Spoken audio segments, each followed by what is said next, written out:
काल मी तुम्हाला classes of phrases याची ओळख करून दिली,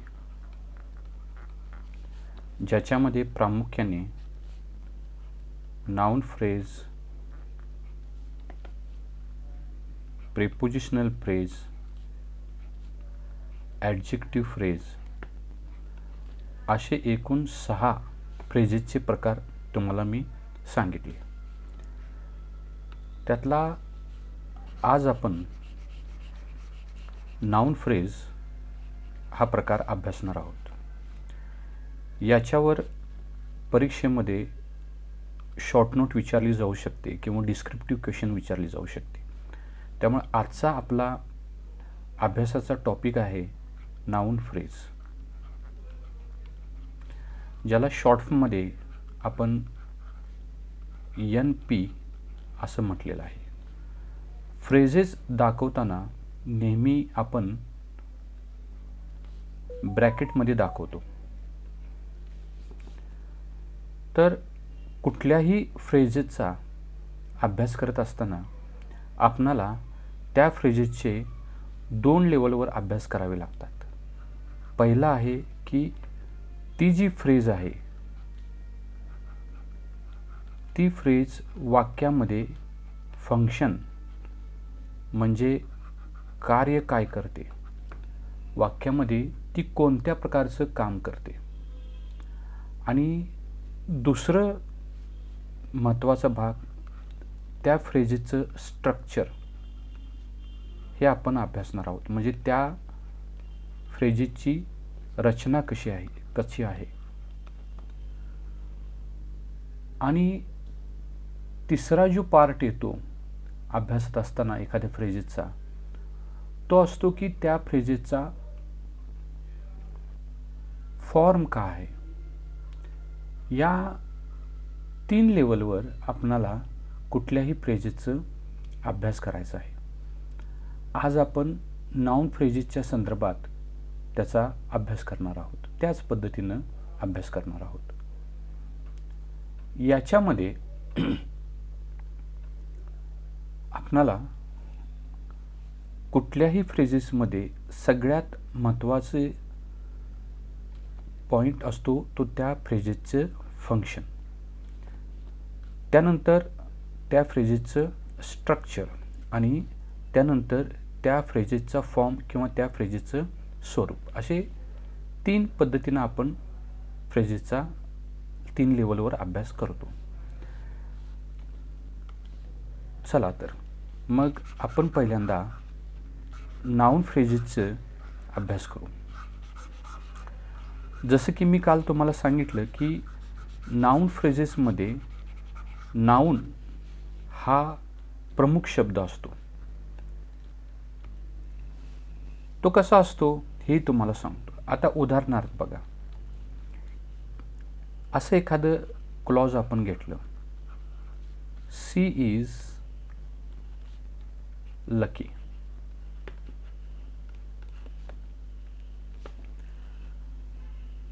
या क्लॉजमध्ये सी जे आहे ते नाउन फ्रेज आहे. आणि ह्या पूर्ण क्लॉजेसचा जर तुम्ही विचार केला तर हा करता येतो, हा व्हर्ब येतो त्याला प्रिडिकेट आपण म्हणतो, आणि हा कॉम्प्लिमेंट येतं. कुठल्याही फ्रेजेसचं ॲनालिसिस करत असताना त्या फ्रेजेसच्या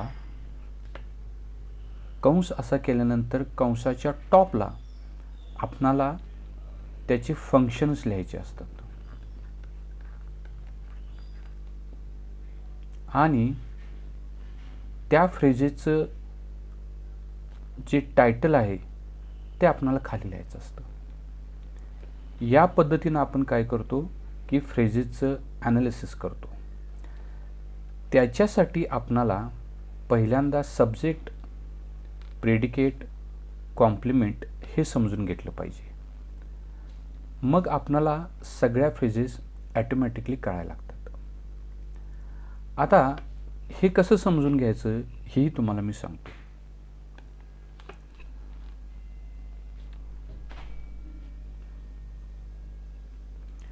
यासाठी अगदी सोप्या गोष्टीतून आपण पुढे जाऊ.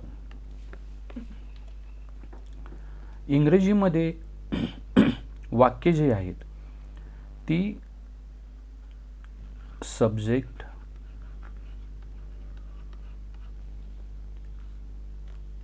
प्रेडिकेट,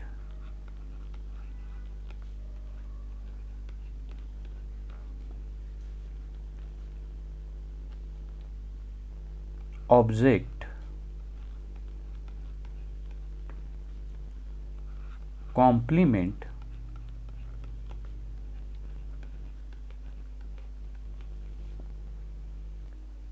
आणि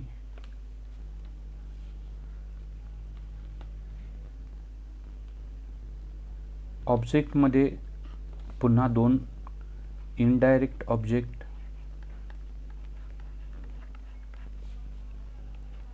आणि डायरेक्ट ऑब्जेक्ट आणि याच्यामध्ये ॲडव्हर्बियल.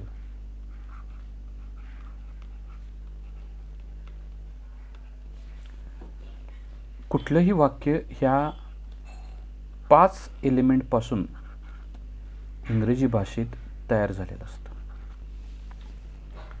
जसं मागाचं वाक्य आपण घेतलं, सी इज लकी. याच्यामध्ये सी ही जी फ्रेज आहे ती सब्जेक्ट आहे, इज हे प्रेडिकेट आहे आणि लकी हे कॉम्प्लिमेंट आहे. हे जे वाक्य आहे हे या 3 एलिमेंटचं तयार झालेलं आहे. म्हणजे अगदी सोप्या भाषेत बोलायचं झालं तर जसं सी हे नाउन फ्रेज आहे तसं इज हे वर्ब फ्रेज आहे आणि हे जे आहे ते ॲडजेक्टिव्ह फ्रेज आहे. म्हणजे या वाक्यामध्ये नाउन फ्रेज सब्जेक्ट म्हणून काम करत आहे, वर्ब फ्रेज प्रेडिकेट म्हणून काम करत आहे आणि ॲडजेक्टिव्ह जे आहे ते कॉम्प्लिमेंट म्हणून काम करत आहे. याचा अर्थ असा आहे की तुम्ही एखाद्या वाक्यातली फ्रेज ओळखलीसा की त्या फ्रेजेचं जे फंक्शन आपण डोक्यावर लिहितो ते एकतर सब्जेक्ट असतं, कुठल्या फ्रेजेसचं प्रेडिकेट असतं, काही फ्रेजेसचं ऑब्जेक्ट असतं किंवा काही फ्रेजेसचं सब्जेक्ट ऑब्जेक्ट दोन्ही असू शकतं. एखादी फ्रेज कॉम्प्लिमेंट म्हणून काम करते, एखादी फ्रेज ॲडव्हर्बियल म्हणून काम करते. हे जे वाक्याचे जे एलिमेंट्स आहेत याला एलिमेंट्स ऑफ क्लॉज म्हणतात. तेच सर्व फ्रेजेसचे फंक्शन्स आहेत. ज्या वेळेला तुम्ही फ्रेजेसचा अभ्यास करता तेव्हा हा जो कर्ता आहे, हे जे क्रियापद आहे याला आपण मराठीमध्ये कर्म म्हणतो, याला आपण पूरक विशेषण असं म्हणतो आणि याला आपण क्रिया विशेषण असं सर्वसाधारण म्हटले जाते. हे जे 5 जे कुठल्याही वाक्याचे जे घटक आहेत ज्याला एलिमेंट्स ऑफ क्लॉज म्हणतात, तेच जेव्हा तुम्ही फ्रेजेसचा अभ्यास करता तेव्हा ते फ्रेजेसचे फंक्शन्स असतात. जसं इथं नाउन फ्रेज या वाक्यामध्ये सी इज लकी इथं सब्जेक्ट म्हणून काम करत आहे, तसं एखाद्या वाक्यामध्ये नाउन फ्रेज जी आहे ती ऑब्जेक्ट म्हणून सुद्धा काम करू शकते. कसं ते पहा. उदाहरणार्थ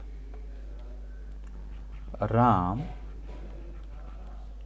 एट अ मँगो. या वाक्यामध्ये फ्रेज आपण ब्रॅकेटमध्ये टाकली. हा सब्जेक्ट आहे, ही नाउन फ्रेज आहे. एट ही व्हर्ब फ्रेज आहे, कारण का एट हे व्हर्ब आहे, हे प्रेडिकेट म्हणून काम करत आहे. आणि हा मँगोसुद्धा जो आहे, मँगोमधला मुख्य शब्द हेडवर्ड हा नाउन आहे, त्यामुळे ही नाउन फ्रेज आहे. या वाक्यामध्ये ही नाउन फ्रेज ऑब्जेक्ट म्हणून काम करत आहे. म्हणजे आपणाला फ्रेजेसचा अभ्यास करत असताना वाक्यामध्ये जो शब्द वापरलेला आहे किंवा शब्दसमूह वापरलेला असेल, ती पहिल्यांदा कोणत्या प्रकारची फ्रेज आहे हे पाहावं लागतं, आयडेंटिफाय करावं लागतं. आणि वाक्यामध्ये ती फ्रेज काय म्हणून काम करत आहे ह्या दोन गोष्टी पाहाव्या लागतात. तुम्हाला क्वेश्चन पेपरच्या पॅटर्नमध्ये identify the phrase and its function असा तुम्हाला प्रश्न विचारला जातो. फंक्शन म्हणजे त्या फ्रेजेसच्या अगदी टॉपला लिहिलेलं हे जे सब्जेक्ट, प्रेडिकेट, ऑब्जेक्ट, कॉम्प्लिमेंट, ॲडव्हर्बियल.